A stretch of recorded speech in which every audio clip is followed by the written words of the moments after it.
Პირდაპირ ეთერში პოსტსკრიპტუმ და სტუდიაში დავით გიგალიშვილი აგრძელებს თქვენთვის მუშაობას. დღეს დიდუბის პანთეონში პოეტი და მსახიობი ნიკო გომელაური დაკრძალეს. ათასობით კილომეტრის იქით, სადაც დღეს თვითმფრინავიც კი არ დაფრინავს, ლონდონში კიდევ ერთ ხელოვანის რეტროსპექტივა გაემართა, რომელიც ცხოვრება თბილისს უკავშირდება. მას სულ სხვა მასშტაბები აქვს.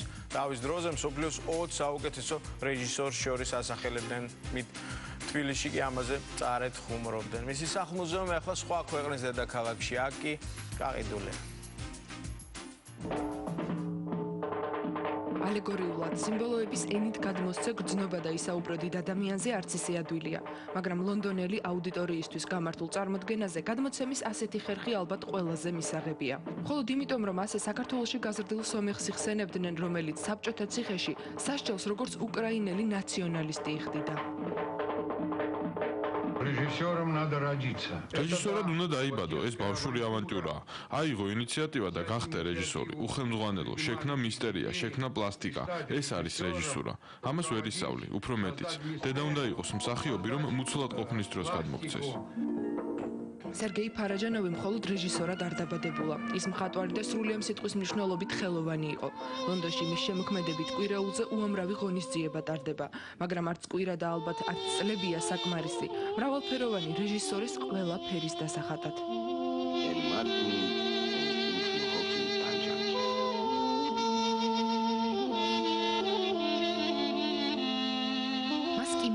წერს უწოდებენ, მისი ფილმების თითოეული კადრი დასრულებული მხატვრული ტილოა. ფარაჯანოვმა პირველივე ნამუშევრებში შექმნა თავისი ვიზუალური ესთეტიკა. ბროწეულის ფერმა კი მსოფლიო აღიარება მოუტანა და თავისი ხელწერა კინემატოგრაფიაში სამუდამოდ დატოვა. აი აქ იყო, ეს აივანი ამოშენებულია. კოტამესხის ქუჩა მთაწმინდაზე სწორედ ფარაჯანოვი თამაყობს. ამ აღმართს ტარკოვსკიც ახსოვს და პლისეცკაიაც. ახლა ფარაჯანოვის სახლი გადაკეთებულია.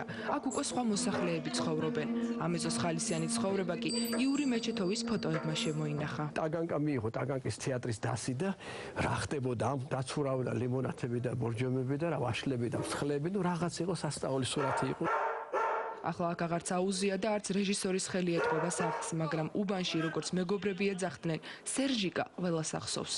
ძალიან სტუმართ მოყვარე იყო და ვიცი, მშვენიერი და სერგო სახლში ხარ, ნაძუკების გარეშე არა მოყვიდე. მეზობლები მის ნაჩუქარ ნივთებს, ბუმბულის თგულს, სათვალეს ან ძვირფას სამკაულებს სამახსოვროდ ინახავენ. მის ისტორიებს კი ყველაზე ხშირად იხსენებენ. ტუალეტზე ქონდა ესეთი გაკრული საინფორმაციო ბიურო. არ ვიცი რატომ. ეს მის სტილში შედიოდა.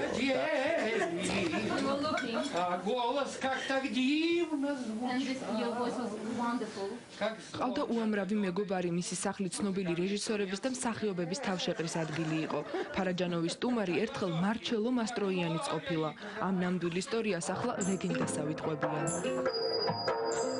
მეზობელმა იცნო შემთხვევით არ იცოდნენ მარჩელოს საერთოდ აპირებდა მოსვლას და რომ მიხვდა რომ ეს მარჩელო გაგიჟდა, ესე გადაეხვედა ამ მარჩელოს წილზე გამოვარდა ხალხი გარშემო. ეს იყო სპექტაკლი, იცით როგორი ხალხი გამოდიოდა თავის რაღაც დამსხრებით, ვის რა მოქონდა, ვინ რაღაც სიყვარულს უხსნიდა მას. ეს რაღაც საგიჟეთ იყო. მეზობელი სემიჩკის გამყიდველი ესეთ მიწურში ცხოვრობდა, ესეთ ულაშებიანი ბაკენბარდებიანი სულ ანძღავდა. Вот и такой сикой, вот если ты режиссер, ну Марчелло Мастрояни покажи, და ერთხელ მოდის თურმე მარჩელოსთან ერთად და გაახსენდა ეს ორივე ნასვენები არიან და დაუკაკუნა. Аман, чего ты меня будешь, дегенерат, რაღაცებს აგინებს, ანუ вот посмотри, привел я тебе Марчелло. Вай, ამ ქალმა თქვა და დავარ, გული წაუვიდა, მოკლედ მარჩელო აჩვენა ცოცხალ. ფარაჯანოვი თბილისში დაიბადა. მამა ანტიკვარიატით ვაჭრობდა და შესაბამისად საბჭოთა ხელისუფლებასთან სერიოზული პრობლემები ჰქონდა. სახლის ყოველი ჩხრეკისას დედის კარნახით ძვირფას ბრილიანტებს პატარა სერგო ყლაპავდა. ალბათ ამ დროიდანვე დაიწყო მისი პროტესტი ჩარჩოების მიმართ. ამიტომაც ის არც შემოქმედებაში და არც ცხოვრების წესით ემორჩილებოდა მაშინდელ სოციალისტურ რეალიზმს.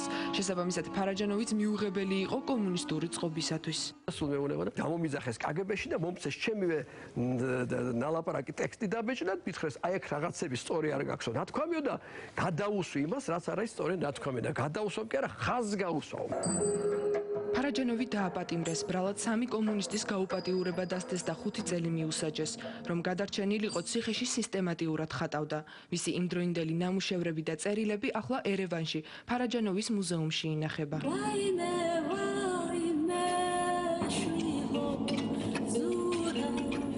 ციხიდან გამოსულს ფილმის გადაღების უფლება მხოლოდ 15 წლის შემდეგ მისცეს. პაუზის შემდეგ პირველი ფილმი სურამის ციხე გადაიღო.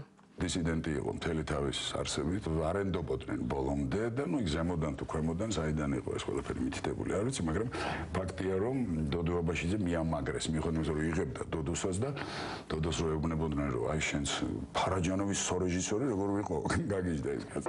ყველა დეკორაციას თავად ქმნიდა, ესკიზებს ხატავდა, თოჯინებს და კოსტიუმებსაც კი თავისი ხელით აკეთებდა. ვერიტანდა ზედმეტ შეკითხვებს. Без вопросов. Без Только на кайфе. ტიპი იყო, აი, განუმეორებელი ტიპი იყო.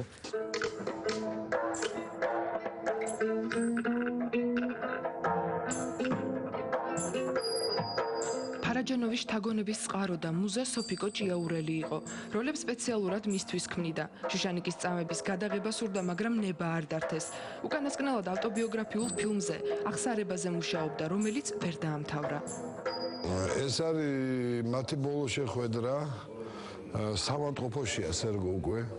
ფიქრის გორაზე სოფიკოსთვის ნაჩუქარი ნახატები და ნივთები ინახება. ნახევა გაუკეთა ჩანგლისგან უცოდ როგორი ბრასლეტი. სხვათა დააღუნა რაღაც გააკეთა. ეს არის სერგოს ნახატი, ეს არის გიორგი ალავერდობიდან და ეს არის ოთარ იოსელიანი ვეშოლკაზე კიდე. მისი პირადი ცხოვრებაც ტრაგიკულად დაიწყო. პირველი ცოლი მუსულმანი ჰყავდა. მეუღლის მამამ და ძმამ პატარძალს ადათ წესების წინააღმდეგ წასვლა არ აპატიეს. სიკვდილით დასაჯეს და მატარებლის ქვეშ შეაგდეს. მეორე ცოლი უკრაინელი ჰყავდა. მის არატრადიციულ ორიენტაციაზეც საუბრობდნენ. არ მალავდა, იცი, სერგო შენ ოციანში მოხვედრილი ხარო, აი, მთელი მაგარი რეჟისორებში. ეს რა, 5 მაგარ პედერასში ვარ გასული.